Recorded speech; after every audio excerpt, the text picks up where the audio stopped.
यही है, करता रहता। नहीं, ऐसी बात नहीं है। ये thanks for calling it an innovative show, लेकिन ये बहुत इनोवेटिव है नहीं, ये भारत का शो है।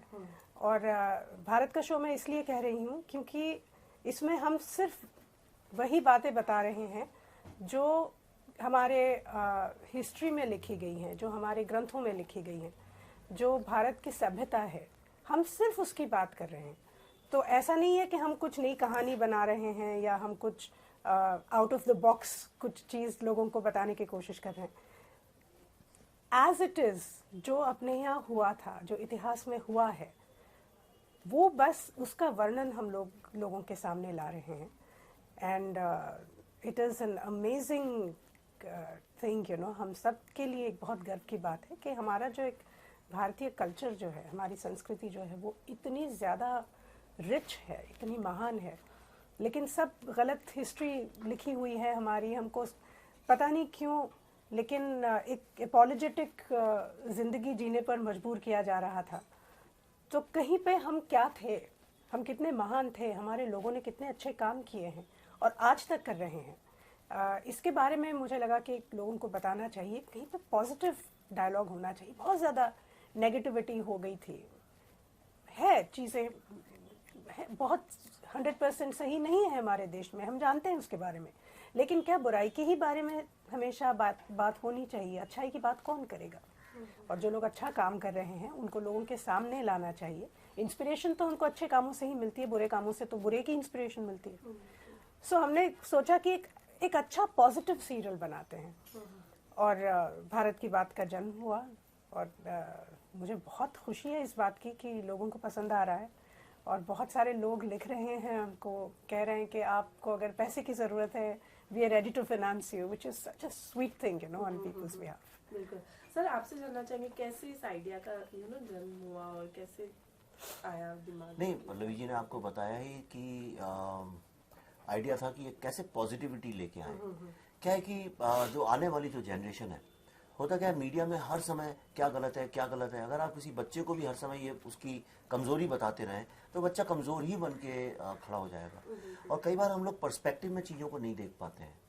तो ये जो शो है, बेसिकली आइडिया ये था कि हम क्या थे, हम कहाँ हैं और यहाँ से हम कहाँ जाना चाह रहे हैं। तो जब आप पर्सपेक्टिव में अपनी ज़िंदगी को भी, हम भी ज़िंदगी जीते हैं, तो हम कई बार लॉस्ट हो जाते हैं, अंडर कॉन्फिडेंट हो जाते हैं, या कंफ्यूज हो जाते हैं, डिप्रेस हो जाते हैं, क्योंकि हमें उसी वक्त का वो मोमेंट दिखता है। लेकिन अगर हम जब पुराने एल्बम्स खोलते हैं, अपनी पुरानी फाइल्स देखते हैं, डायरी खोलते हैं, and we realise, oh my god, we had spent such wonderful time, और उस पर हम अपने फ्यूचर को बिल्ड कर सकते हैं। तो पूरा आइडिया ये था कि लोगों को किस तरह से जो कंट्री की जो पॉजिटिव साइड है, नेगेटिव दिखाने वाले तो लाखों लोग हैं, पॉजिटिव दिखाने वाले आज कॉम्पिटिटिव वर्ल्ड में बहुत कम लोग हैं। तो आवर आइडिया वॉज, जैसे एक बच्चा है, उसको बाहर जाता है स्कूल में, सब जगह लोग अगर उसको नेगेटिव बातें करें, घर आता है तो उसकी एक माँ तो है, उसके एक बाप तो हैं, कुछ भाई बहन तो हैं जो अच्छी बात करते हैं उससे। तो we said we can play that role, और इसलिए एक पॉजिटिव शो इंडिया की जो स्ट्रेंथ्स हैं उनके बारे में है, वीकनेसेस के बारे में नहीं है। सर, अगर बात करें शो की, तो टेलीविजन शो की बजाय आप बीइंग अ डायरेक्टर, आप एक मूवी के साथ भी आ सकते थे, तो टेलीविजन शो को क्यों चूज किया?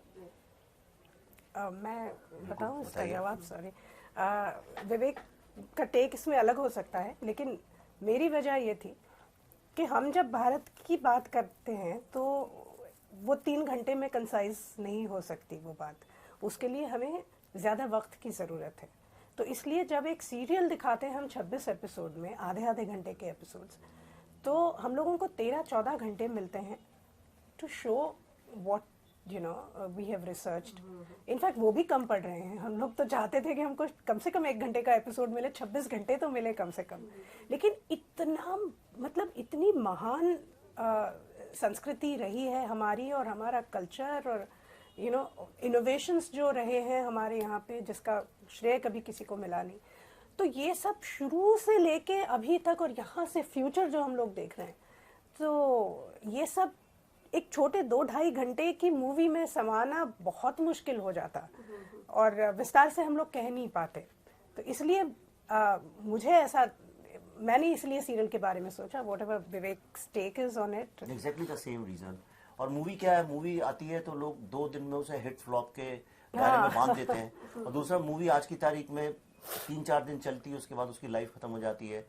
फिर पर इसका ये है कि दिस विल स्टे। आज से 15 साल बाद भी आप चाहें तो इसको देख सकते हैं। It will be available on the internet everywhere. और सीरियलाइज छोटे छोटे पार्ट्स में, तो आपको ज़्यादा देर भी नहीं बैठना है, थोड़ी देर देखिए फिर देख लीजिए रात में। और कि काफ़ी अलग अलग जगहों पर जाकर और रिसर्च करना या फिर लोगों से अलग अलग उनके कल्चर्स के बारे में जानना, तो इसके बारे में थोड़ा बहुत जानना चाहेंगे कि मतलब कैसा रहा आप लोगों का टूर, क्या कुछ नया देखने के लिए मिला इन सब शूट्स के दौरान? इस सीरियल के रिसर्च का जो काम है वो तकरीबन 6 महीने पहले हमने शुरू किया, और फिर भी वक्त कम पड़ा मतलब रिसर्च करने में। लेकिन हमारे पास एक बहुत अच्छी, बहुत सक्षम रिसर्च टीम है। We are very glad that we have a team like this. इस शो का जो पूरा डिज़ाइन हमने किया था, वो नॉर्मली आप देखते हैं जब भी एंकर बेस्ड शोज होते हैं, कोई भी शो आप देख लीजिए, वो सब स्टूडियो बेस्ड होते हैं। तो हमने कहा जब हम भारत की बात कर रहे हैं तो हम स्टूडियो में क्यों बैठे, हम भारत दिखाते हैं ना लोगों को। तो इसलिए हमने सोचा कि हम भारत भ्रमण करेंगे, 26 एपिसोड 26 अलग अलग लोकेशंस पे शूट करेंगे।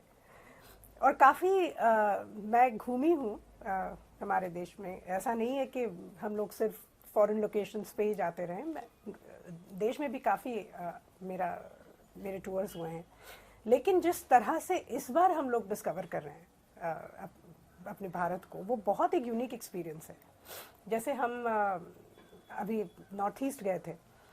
नॉर्थ ईस्ट में गई नहीं थी अभी तक, क्योंकि हमेशा से थोड़ा कटा रहा है, कनेक्टिविटी की प्रॉब्लम थी, वहाँ पे एयरपोर्ट्स नहीं थे, रोड्स अच्छे नहीं थे। But north east was a revolution, मतलब इतनी बढ़िया डेवलप हो रही है वो सारी की सारी स्टेट्स वहाँ, और इतनी खूबसूरती है नॉर्थ ईस्ट में कि मैं तो सबको कहूँगी कि अगर अपना अगला समर वेकेशन अगर प्लान करना है तो आप ज़रूर मेघालय जाएं, मणिपुर जाएं, असम जाएं, अरुणाचल जाएं। इतनी खूबसूरत प्यारी जगह है वो। आना जाना अभी भी थोड़ा सा मुश्किल है, लेकिन धीरे धीरे वो भी सब ठीक हो रहा है। तो इसलिए हम लोग घूम रहे हैं काफ़ी, और ऐसे लग रहा है जैसे आधा वक्त तो हम सूटकेस से ही कपड़े निकाल के हम लोग पहन रहे हैं, हम भूल ही गए अलमारियाँ क्या होती है।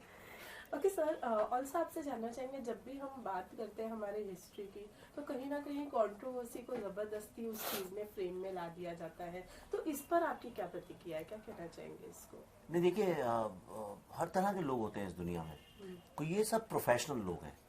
आज अगर कोई ये बोले कि भाई a man is been bitten by a dog, तो कुछ फर्क नहीं पड़ता। पर कोई बोले a man has bitten a dog, तो एक न्यूज़ बन जाती है। तो आप देखिए, खुराफाती लोग हमेशा होते हैं। मैं भोपाल में बड़ा हुआ हूँ, तो वहाँ पे बहुत बड़ी, इंडिया की सबसे बड़ी मस्जिद है शायद, ताजुल मसाजिद। तो वहाँ पे बड़ा एक फेमस किस्सा था। कहते थे कि अगर वहाँ किसी लड़के को फेमस होना है तो जब नमाज चल रही है वहाँ पे जुम्मे की, तो जाके मौलवी साहब की टोपी खींच दो और भाग जाओ। तो 1 सेकंड में पूरे मोहल्ले को पता चल जाएगा कि ये सबसे लड़के का नाम सबको पता चल जाएगा। तो कई बार तो ये मिस्चीवियस लोग होते हैं जो हर चीज़ पे क्वेश्चन करेंगे, हर चीज़ को नेगेटिविटी की तरह से दिखाएंगे। और आप ये देखिए, सबसे बड़ी बात, आज वर्ल्ड की 2nd लार्जेस्ट पॉपुलेशन है, ओपन डेमोक्रेटिक कंट्री है। जो चाहे आदमी जो भी चाहे वो बोल सकता है, जिसको जो मन में आए वो बोल सकता है, जो चाहे कर सकता है, जो चाहे पढ़ सकता है, जो नौकरी चाहे वो कर सकता है। कोई ऐसी पाबंदी किसी भी चीज़ में नहीं है। इतनी लैंग्वेजेस की कंट्री को, इतनी फेथ, डिफरेंट फेथ्स, और फेथ भी ऐसे नहीं कि छोटे छोटे डिफरेंसेस हो, यानी बहुत ही कॉन्फ्लिक्टिंग लेवल के फेथ इंडिया में अलग अलग तरह के हैं। उन सबके बावजूद हम लोग आज वर्ल्ड की one of the most United countries हैं। यहाँ बैठ के ऐसा लगता है कि नहीं दुनिया, लेकिन अगर बाहर जाए तो आपको समझ में आएगा इतना कॉन्फ्लिक्ट सारी दुनिया में है। दैट वे इंडिया में जब आप कहीं भी जाती हैं, लोगों से मिलती हैं, कितना प्यार करते हैं लोग। रात को आपकी गाड़ी खराब हो जाए अगर कहीं पे, तो आपको 4 लोग मदद करने आ जाएंगे। आप किसी ढाबे पे चले गए, इतने प्यार से आपको खाना ना खिलाएंगे। सारे वर्ल्ड में अमेरिका वगैरह के लोग बात करते हैं, जो ब्लैक्स की एरिया वहाँ से निकलते नहीं है लोग डर के मारे। इंडिया में आज ये डर तो नहीं है किसी को कहीं। तो we are a great country. Yes, problems अपनी जगह है। तो नेगेटिविटी से आपको ही दूर रहना चाहिए। दूसरी बात, अगर आप जानना चाहते हैं how wonderful this country is, सबसे पहला काम करिए, अपने घर से न्यूज़पेपर और टेलीविजन न्यूज़ चैनल्स बंद कर दीजिए, and the country suddenly becomes beautiful. Okay, politics में भी काफी मतलब अपना बड़ा योगदान दिया है, उसका भी एक पार्ट रहा है हमारी हिस्ट्री को लेकर अगर हम जाने तो उस चीज को कितना देखा है आप लोगों ने अपने शो में, या फिर उसको साइड में रखा है? इसके बारे में थोड़ा जानना चाहिए। पॉलिटिक्स हमारी हिस्ट्री का तो मेन स्टे रहा है, क्योंकि जो भी कहीं भी हम पीछे जाएं, हम अगर इंडस वैली सिविलाइजेशन की बात करें तो जो एक वो रहन सहन का सिस्टम था वहाँ पे, वो गवर्नेंस का सिस्टम था। प्रॉपर गवर्नेंस के लिए एक तरह की लाइफस्टाइल वहाँ पे उन्होंने नियुक्त की थी। उसके बाद चाणक्य के समय पे आते हैं तो अर्थशास्त्र जो चाणक्य का है वो तो उससे बड़ा पॉलिटिकल ग्रंथ दूसरा कोई है ही नहीं। तो हमारी हिस्ट्री पूरी जो है वो पॉलिटिकल थिंकिंग पे ही बेस्ड है, but it's correct political thinking. और पॉलिटिक्स इस शब्द के जो मायने आज की तारीख में बदल गए हैं कि पॉलिटिक्स का मतलब आप कुछ भी कर सकते हैं, and it's like you know sweeping the carpet from under someone's feet. ये पॉलिटिक्स का मतलब उन दिनों था नहीं, उसका मतलब गवर्नेंस से था। और ये कब परिभाषा बदली पॉलिटिक्स की और कब उसका यू नो स्वरूप बदलते बदलते आज जो हमको दिख रहा है कि मतलब बहुत ही गंदे लेवल पे, सिर्फ हमारे भारत में नहीं तो वर्ल्ड ओवर, आप अमेरिका में भी देख लीजिए क्या हो रहा है। बहुत विभत्स रूप ले लिया है एक पॉलिटिक्स ने। और अगर आप पॉलिटिशियन है तो मतलब आप अपने सर पे कलंक लेके घूम रहे हैं, ऐसी ही धारणा हो गई है आज पॉलिटिशियंस को लेके। लेकिन ऐसा था नहीं एक वक्त पे। तो इसलिए हमारा जो भी रिसर्च रहा है वो सोशियो पॉलिटिकल जो टर्म है ये बहुत करेक्ट अप्लाई होती है हमारे हिस्ट्री को, because politics and social behaviour always went hand in hand. ये दोनों अलग नहीं हो सकते थे एक दूसरे से। आज हम देखते हैं बहुत ही अलग हो गए हैं, क्योंकि हमको लगता है हमारी सोशल रिस्पॉन्सिबिलिटी और हमारी यू नो पॉलिटिकल अवेयरनेस दो अलग चीज़ें हैं जो थी नहीं एक वक्त में। So this is what we found through our history. नहीं, पॉलिटिक्स देखिए ऐसा है कि रिलीजन और पॉलिटिक्स ये दो ऐसे पिलर्स हैं जिसके कारण सोसाइटी बंधी रहती है। लाइफ को बिना रिलीजन और पॉलिटिक्स के इमेजिन अगर आप करेंगी, इन दो चीज़ों को हटा दें तो पूरी की पूरी सोसाइटीज और वर्ल्ड कोलैप्स हो जाएगा। गाली देना बहुत अच्छा लगता है लेकिन रियलिटी कुछ और है। दूसरी चीज़ ये है कि पॉलिटिक्स जो है उसका सिर्फ हमारी लाइफ में इतनी ही इम्पोर्टेंस है कि वो पॉलिसीज़ क्या बनाते हैं।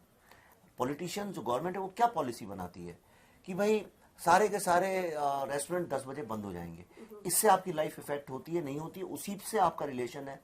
लेकिन होता क्या है कि गॉसिप जो है पॉलिटिक्स के अराउंड वो 90% स्पेस ले लेती है, और पॉलिटिक्स तो 10% है हमारी जिंदगी में। आम आदमी का आपका आज सुबह से शाम तक बताइए पॉलिटिक्स से क्या वास्ता पड़ा, कुछ नहीं। लेकिन 90% of the times when you open social media, आप पॉलिटिक्स पॉलिटिक्स पॉलिटिक्स, तो आपको लगेगा सब कुछ गड़बड़ हो रहा है, ये हो रहा है वो हो रहा है, आप भी आउटरेज होने लगेंगी। ये जैसे शादियों में नहीं, इंडियन शादियों में कुछ होते हैं जैसे ताऊ जी या बुआ जी या पड़ोस वाले चाचा जी जो सिर्फ गॉसिप करते रहते हैं और लोगों में लड़ाई करवाते रहते हैं। तो ये लड़ाई करवाने का काम भी आप देखिए पॉलिटिशियंस नहीं करते हैं, ये काम करते हैं गॉसिप मॉन्गरर्स बेसिकली। वो है आज की तारीख में वो रोल प्ले करता है पॉलिटिकल मीडिया, क्योंकि वो जब तक इस तरह की आपस में लड़वाने वाली बात नहीं होगी। तो जो पॉलिटिक्स है उसका पॉजिटिव साइड क्या है, ये पल्लवी जो है इनके शो में आप देखिए जो पॉजिटिव साइड है पॉलिटिक्स का, कैसे इंडियन पॉलिटिक्स के कारण हमारी सोसाइटी इवॉल्व भी तो हुई है। अगर चाणक्य की नीतियां नहीं होती तो आज हम कैसे इवॉल्व होते, अगर गांधी की वो नीतियां नहीं होती तो आज हम कैसे इवॉल्व होते। तो कितने लोगों का कॉन्ट्रीब्यूशन होता रहा हमारी सोसाइटी के अंदर। तो politics is also good thing, religion is also good thing. लेकिन चूंकि media platform fraud religious gurus को भी देता है, नहीं फ्रॉड लोग आ जाते हैं, कई लोग जो बेवकूफ बनाते हैं लोगों को, उनको भी प्लेटफॉर्म दे देता है। इस कारण ऐसा लगने लगता है ये दोनों इंस्टीट्यूशंस गलत हैं, पर दोनों बहुत अच्छे हैं, अच्छे लोग सब जगह पे हैं। लेकिन अगर हम फिल्म मेकिंग या टीवी सीरियल्स किसी की भी बात करें तो ऐसा लगता है कहीं ना कहीं फ्रीडम ऑफ कंटेंट दिखाने का जो एक फ्रीडम है वो कहीं ना कहीं हम लूज कर चुके हैं। क्योंकि अभी हाल ही में मणिकर्णिका आ रही है, झांसी की रानी, उन पर फिल्म बेस्ड है, लेकिन अभी आज कोर्ट में पिटीशन फाइल किया है उसके लिए। तो ऐसा लगता है कि कहीं ना कहीं फ्रीडम हमने मतलब कंटेंट दिखाने का खो दिया। नहीं, मैं बिल्कुल इससे कौन है डेबी नहीं, मैं इससे बिल्कुल अग्री नहीं करता हूँ। ये तो एक डेमोक्रेसी की बहुत बड़ी स्ट्रेंथ है कि अगर कोई किसी चीज़ को नहीं चाहता है तो कोर्ट में जाएगा। खुद CBFC, जिसको लोग पॉपुलरली सेंसर बोर्ड कहते हैं, उसके बोर्ड में हूँ, बोर्ड ऑफ डायरेक्टर में हूँ मैं। तो सबको पूरी फ्रीडम है। अल्टीमेटली आप ये देखिए कि अगर किसी को कोई चीज़ नहीं पसंद है वो कोर्ट में जाएगा and the law is going to decide that. पर किसी को कुछ बोलने की आज़ादी नहीं है, ऐसा तो कुछ नहीं है। क्रिएटिविटी, हर तरह की फिल्में बनती हैं, टेलीविजन में देखिए हर तरह की चीज़ें आती हैं। और जो सोशल मीडिया उसमें तो कोई रिस्ट्रिक्शन है ही नहीं, अब तो बात चल रही है, वो लोग खुद ही कह रहे हैं कि हम लोग सेल्फ रेगुलेट करेंगे। हाँ, पर हमारी सोसाइटी एक तरह से देखा जाए, we have, because law and order नहीं है हमारे, क्योंकि लॉ एंड ऑर्डर इतना स्ट्रांग नहीं है और जुडिशरी बहुत स्लो है, इसलिए कोई भी आके किसी को भी गाली दे के चला जाता है। आप जैसी सोसाइटी इवॉल्व होती जाएगी, मैंने आपको गाली दी, आप डिफेमेशन केस करेंगे तो मैं करूंगा ही नहीं, तो लोग फिर सोच समझ के बात करेंगे। अभी कोई कुछ भी किसी को भी कुछ भी बोलता है, that is also not a great sign. Okay sir, अभी हाल ही में पॉलिटिकल बेस्ड फिल्म्स बहुत सारी आ रही है, जैसे अभी द एक्सीडेंटल प्राइम मिनिस्टर आकर गई है, और अभी नरेंद्र मोदी जी पर भी एक बायोपिक आने वाली है, तो उस पर क्या कहना चाहेंगे आप? ये तो इसका मतलब हमारी सोसाइटी काफी मैच्योर होती जा रही है, और एक मैच्योर सोसाइटी में ही पॉलिटिकल फिल्म्स बनती हैं। देखिए, जो डिक्टेटरशिप वाली होती हैं या कम्युनिस्ट सोसाइटीज होती हैं, उनमें पॉलिटिकल फिल्म्स नहीं बनती हैं। दूसरा, जो इवॉल्व नहीं होती है सोसाइटी, मैच्योर नहीं होती हैं, वहाँ पे तो हमारी सोसाइटी बहुत मैच्योर नहीं थी एंटरटेनमेंट, फिल्म एंटरटेनमेंट को लेके, और बीच के एक फेज में नहीं थी। उसके पहले आप देखिए, सारी राज कपूर की फिल्में हो, गुरुदत्त की फिल्में हो, सब पॉलिटिकल कॉमेंट्री करती नहीं है एक तरह से देखा जाए। ये बीच का जो फेज था 10-20 साल का, उसमें फिल्में गायब हो गई, एनआरआई लोग आ गए और फिल्में सब लंदन न्यूयॉर्क में बनने लगी, और double meaning comedies and love stories और रोमांटिक फिल्म्स बनने लगी। आज फिर से अगर ये फिल्में बन रही हैं, मैं खुद ही बना रहा हूँ, मेरी खुद ही फिल्म आ रही है ताशकंद फाइल्स, जो कि लाल बहादुर शास्त्री की ताशकंद में डेथ है उसके ऊपर बेस्ड है, अभी आने वाली 1-2 महीने में। तो इसका मतलब सोसाइटी काफी मैच्योर हो रही है, people are accepting it. Coming back to the show, Sonu Nigam ji ने सॉन्ग दिया है, उसके बारे में क्या कहना चाहिए शो के लिए? Sonu Nigam, I think, is probably the most fabulous singer that we have today. आज शांतनु मोइत्रा जिन्होंने म्यूजिक दिया है, उन्होंने एक बहुत अच्छी बात कही सोनू के बारे में, कि सोनू की आवाज़ में ही तिरंगा है। तो इतनी, मतलब जो फीलिंग्स चाहिए होते हैं किसी भी गाने में, खास करके इतने पॉजिटिव गाने में जिसमें हम भारत की बात कर रहे हैं, there was absolutely no other choice for us. जब मैंने गाना सुना तो my only thing was that we have to have Sonu for this song. There is no other choice. तो and he also very graciously accepted. मैंने एक phone call किया उनको, and he said, हाँ मैं कर दूंगा रिकॉर्डिंग। इनफैक्ट हम लोग घूम रहे थे, बाहर शूट कर रहे थे, हम लोग बॉम्बे में भी नहीं थे तब, उन्होंने आपस में ही दोनों ने मिलके, शांतनु और सोनू ने, उन्होंने रिकॉर्डिंग कर ली, and Swanand Kirkire has written the song. तो वो तीनों की जो टीम है ना पूरी, उनकी एक आपस में इतनी एक बढ़िया केमिस्ट्री है कि हमको, we didn't have to do anything. Shantanu से पहली बार हमने मुलाकात की, उनको ब्रीफ दे दिया हमने कि किस तरह से चाहिए। जो पहली ट्यून उन्होंने स्क्रैच बना के भेजा हमको, Vivek and I, we were shooting it Hampi for our first episode. तो वहाँ पे हमने जैसे ही वो गाना सुना, both of us, our eyes lit up like kids, and I said this is exactly what we wanted, you know. तो इतना करेक्ट एसेंस पकड़ लिया था उसमें, और गाना बहुत पॉपुलर हो गया है अभी। लोगों को, मतलब लोग हमको लिख रहे हैं कि हमको प्लीज़ गाना भेज दीजिए, पूरा गाना चाहिए।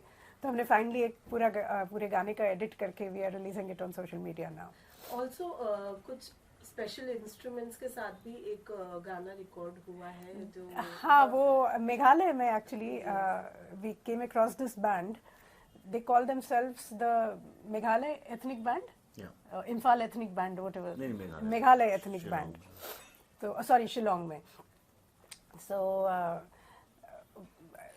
उन्होंने क्या किया है, वो अपने खुद के इंस्ट्रूमेंट्स उन्होंने बनाए हैं बैम्बू से। There is something that looks like a guitar. एक इंस्ट्रूमेंट है जो बजता भी सितार जैसा है और दिखता भी सितार जैसा है, लेकिन 7 तार नहीं है, उसमें 5 ही तार है। फिर एक वायलिन जैसा उन्होंने कुछ बनाया है, और सब में उन्होंने स्ट्रिंग्स जो हैं उसमें फ़र्क किया है। तो इसकी वजह से थोड़ा सा उसका जो साउंड है वो अलग होता है, और एक फील अलग आता है इंस्ट्रूमेंट का, but you know the family that it belongs to. और सारे हैंडमेड इंस्ट्रूमेंट्स हैं, and they play such lovely music. Percussions भी उन्होंने, ड्रम्स भी अपने आप बनाए हैं सारे, and it was the most wonderful experience to hear them. तो we've included them in our episode, और एक एपिसोड में उन्हीं के गाने से हम लोग शुरू करेंगे। उन्होंने फिर भारत की बात का गाना भी बजाया उन्होंने, so we are ending it with that also. Okay sir, film की बात आपने कर ही दी है तो थोड़ा बहुत उसके बारे में भी बता देंगे तो अच्छा होगा। ताशकंद फाइल्स जो है, ये पल्लवी जी ने प्रोड्यूस की है, मैंने डायरेक्ट किया और मैंने लिखी भी है। ये लाल बहादुर शास्त्री हमारे जो सेकंड प्राइम मिनिस्टर थे, इंडिया ने 1964 में बहुत बुरी तरह से हमारी चाइना के साथ हार हुई थी, बहुत शर्मजनक हार हुई थी। उसके बाद हमारा एक और वॉर हुआ पाकिस्तान के साथ, और वो वॉर हमने जीता, और उसे जीतने से पूरे देश के लोगों का हौसला बढ़ा and people really felt proud of Lal Bahadur Shastri. ऐसा कहा जाता था कि अब इनको अगले कई आने वाले 25-30 साल तक कोई हटा नहीं सकता है। उस वॉर को जीतने के कुछ दिन बाद वो ताशकंद गए, ताशकंद जो कि उस वक्त के यूएसएसआर में होता था, आज उज्बेकिस्तान में। और वहाँ पे उन्होंने जब वॉर ट्रीटी साइन की पाकिस्तान के साथ, उसके चंद घंटे बाद उनकी बहुत ही एक मिस्टीरियस तरीके से मृत्यु हो गई। आज 50 साल उनकी डेथ को हो गए हैं, लेकिन इसके ऊपर कोई इंक्वायरी नहीं बैठी, कोई पोस्टमार्टम नहीं हुआ, कोई कमीशन नहीं बैठा, उसके बारे में सरकार के पास एक भी पेपर नहीं है कि उनकी मृत्यु किस कारण से हुई, कैसे हुई। कोई कहता हार्ट अटैक हुआ, कोई कहता पॉइजन दिया। तो ये फिल्म जो है, ये शास्त्री जी के जीवन के बारे में नहीं है, उनकी डेथ से रिलेटेड है। ये एक इन्वेस्टिगेटिव थ्रिलर है जो कि जिसमें 10-12 कैरेक्टर्स, जिनमें मिठुन चक्रवर्ती हैं, नसीरुद्दीन शाह हैं, पंकज त्रिपाठी हैं, पल्लवी हैं, श्वेता बासु प्रसाद हैं, ये पांचों के पांचों नेशनल अवार्ड विनर हैं। इसके अलावा प्रकाश बिलावड़ी हैं, राजेश शर्मा हैं, मंदिरा बेदी हैं, बडोला साहब हैं। तो ऐसे 12 बड़े बहुत ही बेहतरीन किस्म के एक्टर हैं। तो ये 12 कैरेक्टर्स जो हैं, ये इन्वेस्टिगेट करते हैं कि आखिर उस रात को हुआ क्या था। अच्छा सर, बॉलीवुड की बात अब हम कर ही रहे हैं, तो अभी हाल ही में मी टू जो एक ट्रेंड इसमें आ गया है, अभी राजकुमार हिरानी जी पर भी एलिगेशंस लगे थे मी टू के लिए, तो उस पर क्या कहना चाहेंगे? देखिए, मैं तो वही कहूँगा जो अमिताभ बच्चन जी कहते हैं कि ये एक एलिगेशन है, और मैं इसके बारे में कोई राय जो रखता हूँ या नहीं रखता हूँ, उसके बारे में कोई बात करने का मतलब नहीं है। लेकिन आप देखिए, इम्फाल एक जगह है, मणिपुर, वहाँ पे एक 600-700 साल पुराना मार्केट है, और वहाँ कोई 5-6-7 हजार औरतें उस मार्केट को आज 600-700 साल से चला रही। और जब उनकी डेथ होती है, तो वो जो दुकान है वो उनकी ग्रैंड डॉटर को या उनकी बहू को, उसको इनहेरिट होती है सारी की सारी। तो एक तरफ इंडिया में इतनी स्ट्रॉन्ग विमेन भी हैं, इतने, और आप देख रहे हैं आज सबसे ज़्यादा विमेन पायलट्स इंडिया में हैं, सबसे ज़्यादा जो बैंक्स हैं हमारे टॉप 9 वो भी औरतें चला रही हैं। आपने मंगलायन मिशन देखा होगा, बिंदी लगा के साड़ी पहन के औरतें वो कर रही हैं। आप जैसी लड़कियां आज जर्नलिज्म में भी हैं। तो एक तरफ तो बहुत सारी लड़कियों का बहुत एम्पावरमेंट भी हो रहा है, लेकिन सवाल ये है कि जो मिडिल क्लास, वो मिडिल क्लास नहीं, मतलब जो गरीब तबके की औरतें, जिन लोगों के पास पावर नहीं है, जो मीडिया से बाहर हैं, जिनके पास कोई पावर नहीं है, उनके बारे में भी बात करना बहुत आवश्यक है। मेरे ख्याल से हमें उन पे भी फोकस करना चाहिए, and we should figure out what they think. Or as far as Me Too is concerned, I think she is the best person to talk about it.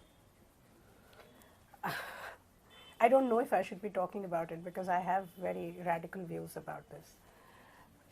Unfortunately, क्या हो रहा है is Me Too has now become a trend, और उसकी वजह से इतनी सारे लोग उसके बारे में बात कर रहे हैं कि you don't know what is true and what is not true anymore. And because of that, what is happening is कि जो औरतें जो वाकई में victims हैं sexual assaults की, उनकी stories कहीं पे बहुत lightly ली जा रही है by a section of society because of all these false stories which are coming out. And it is very sad, you know. So I don't know how to authenticate this. There has to be some way to do that, you know. To know which are the real stories and which are the fake stories. और इसके लिए औरतें ही जिम्मेदार हैं, मैं औरतों को ही जिम्मेदार समझती हूँ कि to get your 2 bit of publicity, you should not come out in the open and speak about the things which really haven't happened. Because, you know, you are in fact harming your, you know, fellow women more by doing this. तो कहीं पे एक तो ये मेरे ख्याल है इसके बारे में, और दूसरा ये है कि जुडिशरी में भी हमारे यहाँ पूरी दुनिया में ऐसा कहा जाता है that you are innocent unless you are proven guilty. यहाँ पे मीडिया ट्रायल के बाद आप किसी को भी सेक्सुअल प्रेडेटर कहने लगते हैं। ये तक नहीं आप सोचते कि ये एलिगेशन सही है, असली है, ऐसे हुआ था, या उन दोनों में कुछ नोक झोंक हुई थी और बात वहीं पे ख़त्म हो गई थी। So for men to suddenly lose all their standing, everything that they've worked for all these years, their wives, their families, इतना ज़्यादा collateral damage हो रहा है उसके साथ. It's not just the man alone. And these are not correct things for a society. So Me Too movement maybe was correct for America. I don't know if it really, is a correct movement for a place like India.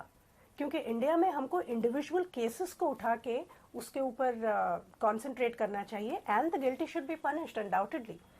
But what about scores of fake stories that are coming out and scores of men and women in some cases are unnecessarily getting a bad name when they haven't done anything. और आप देखिए कोई भी जब जो बहुत media friendly कोई movement होता है जिसको मीडिया बहुत पकड़ता है तो उसमें सबसे पहले जो है कुछ भी होगा तो देखिए जो मोहल्ले के गुंडे लोग होते हैं वो सबसे पहले उसको हाईजैक कर लेते हैं. पॉलिटिक्स में भी ऐसे ही होता है, हर चीज में ऐसे ही होता है. तो इस मूवमेंट को भी लोगों को ये सोचना चाहिए क्योंकि मीडिया इतना अट्रैक्ट करता है इसको, तो कहीं ऐसा तो नहीं है this has also been hijacked by vested interest. One should look at it also. Okay sir, अब पॉलिटिक्स की बात कर दी है तो आपको हमेशा बीजेपी सपोर्टर बोला जाता है, माना जाता है. तो नरेंद्र मोदी जी की बायोपिक आ रही है तो क्या कुछ एक्सपेक्ट कर रहे हैं आप अपने साइड से उस फिल्म? मैं इतना घूम रहा हूँ पूरे इंडिया, मुझे कुछ उसके बारे में मालूम भी नहीं है. पर किसी भी तरह की बायोपिक बने तो अच्छी बात है. बुक्स भी तो लिखते ही हैं लोग, बायोग्राफीज लिखी जाती हैं. बायोपिक बनने में कोई बुरी बात नहीं है. और बीजेपी को सपोर्ट करता हूँ तो इसमें कोई यानी आप किसी और से जाके ये तो कभी नहीं पूछती हैं शाहरुख खान से क्या आप कांग्रेस को सपोर्ट करते हैं. हाँ, तो सपोर्ट करना चाहिए, हम लोगों को पॉलिटिकली अवेयर होना चाहिए. मैं नरेंद्र मोदी को बहुत सपोर्ट करता हूँ. बायोपिक जब आएगी अच्छी होगी तो सपोर्ट करेंगे. ओके, लास्टली क्या कहना चाहेंगे अपने शो के लिए ऑडियंस से? बोलिए. यूजुअल 2-3 चीज़ें हमारा शो देखिए, कितने बजे आता है, फलाना दिमाग का, वो तो सब आपको पता ही है. मैं सिर्फ ये कहना चाहती हूँ कि कुछ चीज़ें जानना ज़रूरी होता है. एक अपने नेशनल प्राइड के लिए, सेल्फ प्राइड के लिए. और उस तरह से ये सीरियल आपके जीवन में बहुत बड़ा योगदान करेगा क्योंकि इसमें बहुत सारी ऐसी चीज़ें हैं जो रिसर्च के बाद मुझे पता चली. बहुत सारी ऐसी चीज़ें थी मुझे भी नहीं पता थी. और मैं बस आपके साथ ये फीलिंग शेयर करना चाहती हूँ. जो ये आउटकम जो है उसका, ये 26 एपिसोड, वो अलग बात है. लेकिन जो 6 महीने हमने इसके ऊपर रिसर्च किया, मैं आपको बता नहीं सकती कितना फुलफिलिंग एक्सपीरियंस था वो. कि एक एक बात जो बाहर निकल के आ रही थी, it was by the moment making me feel more and more proud, all of us, more and more proud as an Indian. कि अरे हमने ये किया है, ये कभी बाहर नहीं आया, हमने ये भी किया है, हमने ये भी किया है. And that is exactly what we put in our shows कि हम look at this is what we've done. So to get that inherent national pride and feel wonderful about yourself कि हम लोग कुछ कम नहीं है किसी और से, उस प्राइड के लिए ये शो देखना बहुत जरूरी है. Thank you so much sir, it was wonderful talking to you. Thank you. ये खड़ी हुई है वहाँ सर के ऊपर. क्यों? सबको एक साथ बैठा दो ना, सबको एक साथ कर लो ना. क्यों?